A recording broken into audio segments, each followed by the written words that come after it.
ماجد، ما بتردش عليا ليه؟ مش فاضي على ياسمينة حبيبتك؟ عايزاك ترجع البيت. والله ما اقدر انساك، ولا عمري هنساك.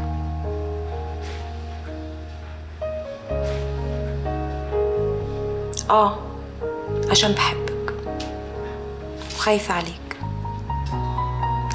وبعدين انا زعلانة منك. عرفت ان انت رايح تفتح شركة انتاج وعايز تنتج للجربوعة اللي اسمها نورة. دي لا ليها لا شكل ولا لون يا حياتي. اوكي، انت حر، بس المهم ترجعلي النهارده عشان وحشتني قوي، وحشني حضنك.